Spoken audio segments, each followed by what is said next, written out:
नमस्कार मंडळी. पौष महिना हा सूर्य उपासनेचा आणि भक्तीचा महिना मानला जातो. या महिन्यात शुभकार्य जरी वर्ज्य असले तरी या महिन्यातला एक विशेष अवताराची कहाणी ऐकल्याने घरात कधीही अन्नाचे आणि धान्याचे भांडार रिकामे होत नाही अशी श्रद्धा आहे. तर ही कथा आहे देवी शाकंभरीची. पौष पौर्णिमेच्या दिवशी देवी शाकंभरीचा अवतार झाला होता. पण देवीला हे नाव का पडलं आणि तिने आपल्या शरीरातून भाज्या का निर्माण केल्या? चला ऐकूया ही अद्भुत पौराणिक कथा. प्राचीन काळी पृथ्वीवर दुर्गम नावाचा एक क्रूर दैत्य झाला होता. त्याने आपल्या तपश्चर्येने ब्रह्मदेवाला प्रसन्न करून घेतले आणि चारही वेद आपल्या ताब्यात घेतले. वेदांचा लोप झाल्यामुळे ऋषीमुनींचे यज्ञ याग बंद पडले. देवही कमजोर झाले. याचा परिणाम असा झाला की पृथ्वीवर तब्बल 100 वर्षे पाऊसच पडला नाही. सर्वत्र भयंकर दुष्काळ पडला. नद्या नाले आटले, झाडे करपून गेली. माणसं पशुपक्षी अन्ना वाचून आणि पाण्या वाचून तडफडून मरू लागले. पृथ्वीवर प्रेतांचे ढीग साचले होते. हा हाहाकार पाहून शिवलिक पर्वतावर राहणाऱ्या ऋषीमुनींनी आदिशक्ती जगदंबेची कठोर उपासना सुरू केली.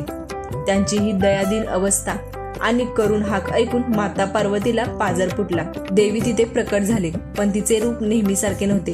तिने निळ्या रंगाचे रूप धारण केले होते. दुष्काळाने पीडित असलेल्या आपल्या लेकरांना पाहून देवीला रडू कोसळले.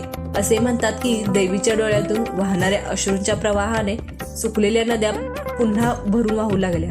पण प्रश्न भुकेचा होता. तेव्हा त्या मातेने एक चमत्कार केला. तिने आपल्या स्वतःच्या दिव्य शरीरातून अनेक प्रकारच्या भाज्या, फळे आणि कंदमुळे प्रकट केली.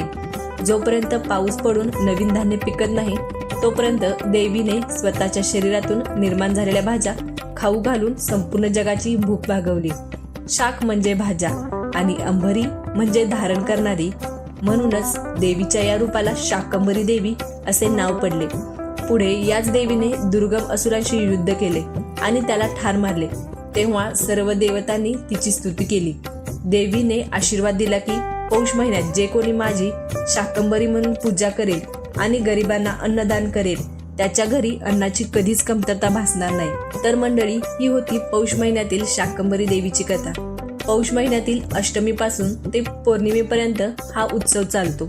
या कथेवर आपल्याला समजते की अन्नाचे महत्त्व काय आहे.